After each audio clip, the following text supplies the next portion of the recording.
1차 시험 합격만을 목표로 제작된 내용입니다. 1차 시험에 나오지 않는 내용, 출제 빈도가 너무 낮은 내용은 모두 삭제했습니다. 오직 출제되는 지문과 선택지만 그대로 살렸습니다. 관련 자료나 링크가 있다면 동영상 아래에 정보창에 넣어두겠습니다. 도움이 되셨다면 좋아요, 구독 부탁합니다. 직업정보론 1장, 직업정보 이해와 종류입니다. 직업정보 사용의 목적, 역할, 기능이요. 이렇게 좀 당연한 이야기들을 할 때는 우리가 오답에 주목할 필요가 있어요. 자, 오답. 과거의 직업 탐색이다. 아닙니다. 직업정보는 현재와 미래에 관심이 있어요.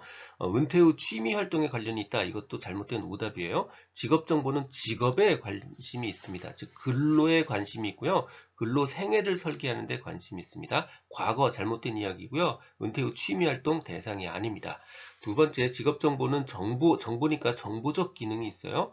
직업정보는 본인 바깥에 외부에서 가지고 오는 정보입니다.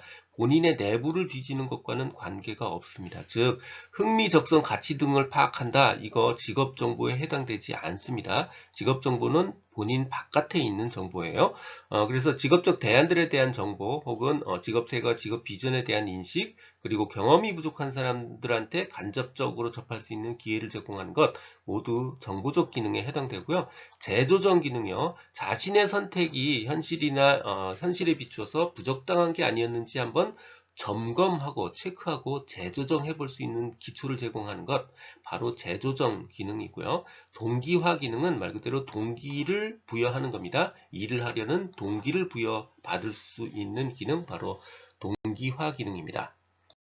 민간 직업정보, 공공직업정보요. 민간이 고객한테 돈을 받고 직업정보를 제공하는 것, 바로 민간 직업정보고요. 공공이 무료로 공공의 이익을 위해서 직업정보를 배포하는 것, 바로 공공직업정보입니다. 이 두 가지는 여러 가지 기준에서 서로 상반되어 있어요. 그래서 서로 짝을 맞춰서 기억하는 게 좋습니다.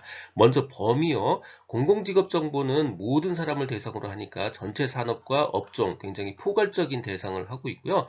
민간 직업 정보는 오직 고객에 집중하고 있습니다. 조사 범위가 고객이 원하는 것에 제한적입니다.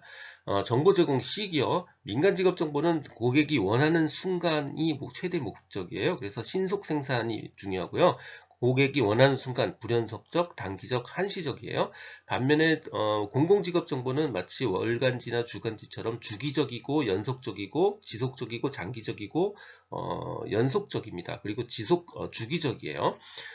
분류 기준은 공공직업정보는 기준 혹은 국제표준 등에 의한 객관적 분류를 하려고 노력하고 있고요.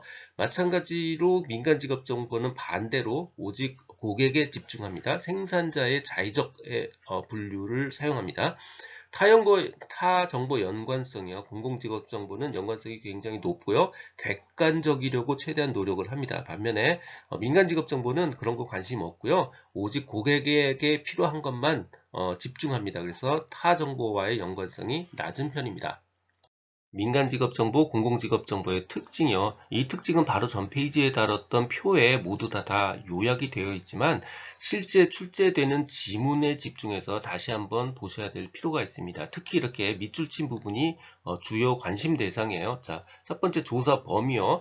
민간직업정보는 해당 분야 및 직종을 제한적으로 제시하는 경향이 있어요. 반대로 공공직업정보는 전체 산업 및 업종에 걸쳐서 포괄적인 직종을 대상으로 합니다. 정보 제공 시기요.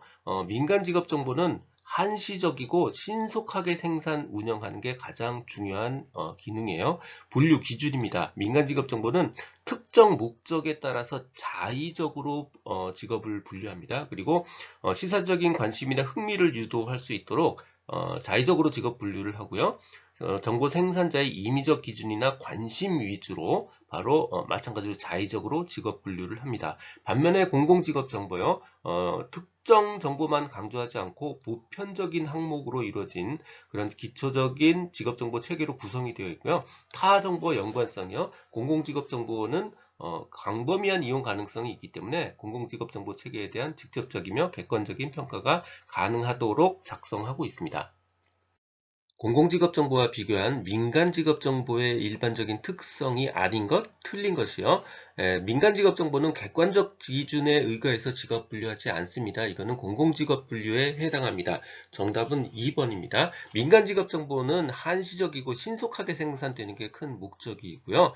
특정 목적에 맞춥니다. 그래서 해당 분야 및 직종을 제한적으로 선택하는 경향이 있고요. 관심이나 흥미 유도가 중요하고요. 그 목적으로 해당 직업을 굉장히 자의적으로 분류합니다. 민간직업정보와 비교한 공공직업정보의 특성과 거리가 먼 것이요. 한시적이고 신속한 생산, 이건 민간직업정보의 특성입니다. 공공직업정보는 지속적이고 주기적인 생산에 관심이 있습니다. 먼 것, 정답 1번입니다. 공공직업정보의 특성은 광범위한 이용 가능성이에요. 특정 분야에 대한 국한해서도 안 되고요. 직업별로 특정한 정보 강조하지 않습니다. 그래서 객관성 중요하고요. 전체 산업과 업종에 걸친 것을 대상으로 합니다. 그리고 보편적이고 기초적인 직업정보 체계로 구성되어 있는 특징이 있습니다. 공공직업정보의 일반적 특성 모두 고른 것이요. 한시적이고 신속한 생산, 이건 민간직업정보에 해당되죠. 그래서 기억이 들어가는 거 모두 다 오답이고요. 정답은 4번입니다. 공공직업정보는 특정 분야에 국한하지 않고요. 특정 시기에 국한하지 않습니다. 그래서 지속적으로 조사하고 분석하고요. 전체 산업에 걸쳐서 직종을 대상으로 합니다. 그러니까 당연히 비교 활용이 용이한 편입니다. 직업정보의 일반적 평가 기준입니다. 언제 누가 어떤 목적으로 만들었는가, 이게 일반적 평가 기준이에요. 얼마나 비싼가, 이건 일반적 평가 기준이 될 수 없습니다. 앤드루스가 말한 효용 관점의 직업정보 평가요. 장소 효용이요. 얼마나 접근성이 좋은가 라는 거고요. 형태 효용은 원하는 사람, 즉 의사결정자가 원하는 형태인가 라는 거고요. 시간 효용은 필요할 때 제공되고 있는가라는 거고요. 소유 효용은 나만 갖고 있을 수 있는가라는 겁니다. 통제 효용은 해당하지 않는 이야기입니다. 자, 다시 통제 효용은 해당되지 않습니다. 직업정보의 일반적 평가 기준이요. 언제, 누가, 어떤 목적으로 만들었는가, 가격은 해당되지 않습니다. 정답 2번입니다. 직업정보에 관한 사이트요. 우리가 1차 시험 합격을 우선 목표로 삼는다면요. 우선 두 가지를 먼저 기억을 해야 됩니다. 첫 번째는 해외 취업 관련한 정보요. 해외니까 월드라는 말이 들어가고 취업이라니까 잡이란 말이 들어가죠. 월드잡 플러스입니다. 이 월드잡 플러스는 바로 해외 취업에 관련한 직업정보 사이트예요. 이 월드잡 플러스는 한국산업인력관리공단이 운영합니다. 다시요. 월드잡 플러스는 한국산업인력관리공단이 운영합니다. 이게 첫 번째 기억해야 될 거고요. 자, 두 번째는 외국인 고용에 관련한 고용관리 시스템이 있어요. 외국인 고용관리 시스템 ESP이고요. 이거는 고용에 관련한 사이트지 직업정보가 아닙니다. 다시 외국인 고용관리 시스템 EPS는 직업정보가 아니고 고용관리 시스템입니다. 이거 말고도 사실은 직업상담 사람은 알아야 될 네 가지 사이트가 있습니다. 꼭 시험에 관련 없이도 이 네 가지는 사실은 기본적으로 기억해 두실 걸 강력하게 추천드려요. 자, 첫 번째 우리가 퇴직하고 나면 꼭 가야 되는 것 바로 고용보험이죠. ei.go.kr이에요. 두 번째 직업 훈련에 관한 정보요. 바로 HRD 넷입니다. 세 번째는 자격증 Q넷이고요. 네 번째는 민간 자격 정보 PQI입니다. 요 네 가지 시험이 아니더라도 꼭 상식적으로라도 기억해 두시길 추천합니다. 직업 선택 결정 모형에는 기술적 결정 모형이 있고요. 처방적 결정 모형이 있습니다. 우선 1차 시험을 위해서 기억해야 되는 것 먼저 짚을게요. 자, 처방적 결정 모형에는 겔라트가 있고 카츠가 있습니다. 다시 처방적 결정 모형에는 겔라트가 있고 카츠가 있습니다. 나머지 굉장히 많은 사람들이 있습니다. 이 사람들 다 기술적 결정 모형이다 라고 일단 생각하시는 게 기억이 쉽습니다.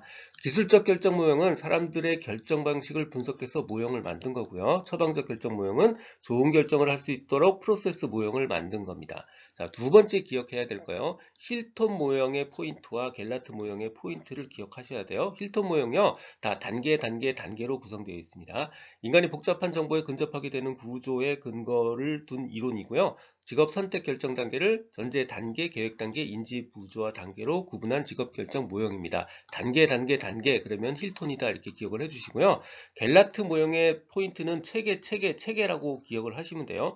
훌륭한 선택 결정은 예언적 체계, 가치 체계, 결정 준거에서 각 체계마다 정보를 입수함으로써 가능하다고 보았다.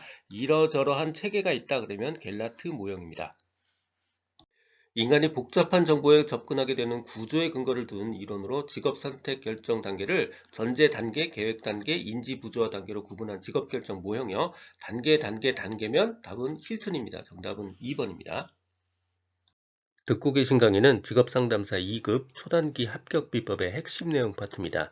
교재에는 2002년부터 지금까지 20년간의 문제를 출제 빈도와 중요도를 검토해서 필요한 모든 문제를 실었습니다. 전자책 버전으로 출판되어 있어서 교보문고 예스24 등에서 구할 수 있습니다. 전자책이 불편하신 분들, 인쇄 가능한 버전 혹은 제약 없는 PDF 버전이 필요하신 분들은 제 블로그 공지글에서 구할 수 있습니다. 동영상 아래 정보창에 링크를 넣어드렸습니다. 이 내용은 블로그와 전자책에 동일하게 그대로 있습니다. 도움이 되셨다면 좋아요, 구독 부탁드립니다. 지금까지 라디캠지기 꾸벅이 박종규였습니다. 감사합니다.